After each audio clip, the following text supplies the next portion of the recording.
on est à une ère charnière où les femmes noires n'ont plus besoin de l'aval de qui que ce soit pour s'affirmer, pour se positionner. On prend notre place tout simplement en fait, et on n'a pas besoin de l'aval ou de quémander le respect ou la validation de qui que ce soit. On fait les choses à un point, un trait, que ça plaise ou non en fait. Et je pense que c'est ça qui gêne. C'est une femme noire maintenant qui s'assume, qui est en phase avec son identité, qui sait d'où elle vient, qui n'a pas peur de sortir de sa zone de confort et qui parle de sujets dont on n'a pas envie de parler. Bonjour, je m'appelle Aïssé et vous êtes sur Opendo. Qui est Aïssé? Une femme amoureuse de la vie, amoureuse des cultures africaines, qui a envie qu'on reprenne notre place tout simplement, qui est passionnée d'histoire, qui est passionnée d'Afrique et qui a envie de faire partie des gens qui changeront la donne pour les années à venir sur le continent africain. Africanista, c'est une ligne de vêtements mixte qui rend hommage à la culture subsaharienne en Afrique de l'Ouest et qui est composée d'articles tels que des sweatshirts, des t-shirts et des accessoires. C'est l'aboutissement d'un long cheminement personnel vis-à-vis de ma quête d'identité, de mon africanité. Et c'est suite à plusieurs questions, à beaucoup de questions que je me posais par rapport à qui je suis, d'où viennent mes parents, d'où viennent ma famille, qui sont les Soninké, pourquoi je suis ici, pourquoi mes parents sont en France. Alors l'univers d'Africanista est composé essentiellement de t-shirts et de sweatshirts. Il y a tout d'abord les t-shirts avec les portraits de familles africaines. Par exemple, il y a le t-shirt Union, le t-shirt qui a été porté par Beyoncé, qui représente un homme et ses 3 sœurs. C'est une photographie de Roger Da Silva. Le t-shirt Liberté, Égalité, Affaire de papier, avec les épaulettes, qui a été porté par Rokhaya Diallo. Il y a le t-shirt Corica, qui est le t-shirt phare de la marque, avec une photographie de ma mère et de ma tante, qui a été portée également par Beyoncé. Et franchement, ce t-shirt, c'est vraiment le fil conducteur, le fil rouge de la marque. Parce qu'Africanista, tout est parti de cette photo, en fait, de la photo de ma mère et de ma tante. Et c'est cette photo, en fait, qui a donné lieu à la marque. Alors, sur le plan médiatique à l'étranger, j'ai eu une parution dans le Vogue US. C'est un peu la bible de la mode pour nous autres créateurs. J'ai eu un article aussi dans le magazine Essence à l'occasion des créateurs qui ont été mis en avant par Beyoncé. Il y avait Bonnie Magazine aussi. Après, il y a des blogs américains mais qui sont beaucoup suivis comme Her Face.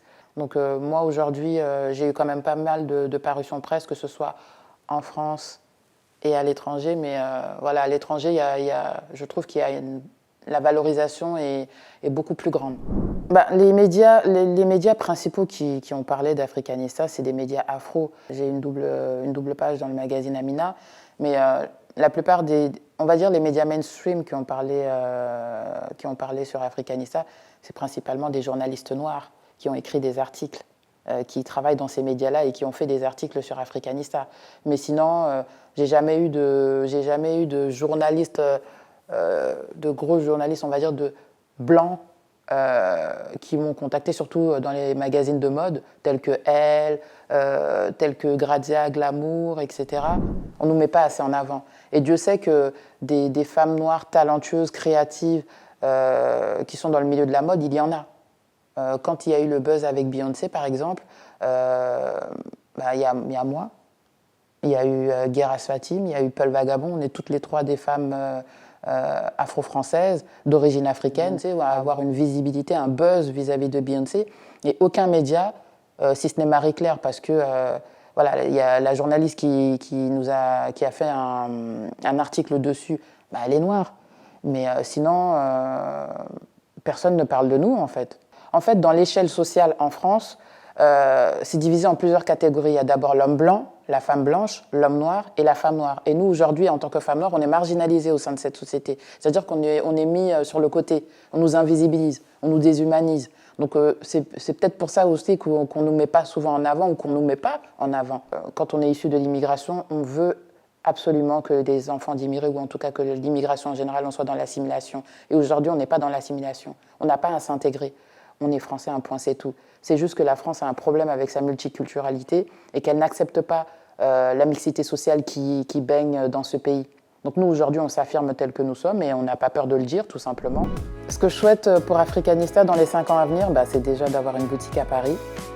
Ce serait aussi de travailler avec des coopératives de femmes en Afrique, et plus particulièrement dans mon village d'origine, à Djagili en Mauritanie, et aussi au Sénégal, et aussi au Mali, parce que il y a beaucoup de savoir-faire, il y a des femmes talentueuses, l'artisanat en Afrique de l'Ouest est riche, et j'ai vraiment envie de valoriser ce patrimoine de chez nous. À travers la mode, tu peux faire passer des messages de manière universelle, tu peux éveiller les consciences.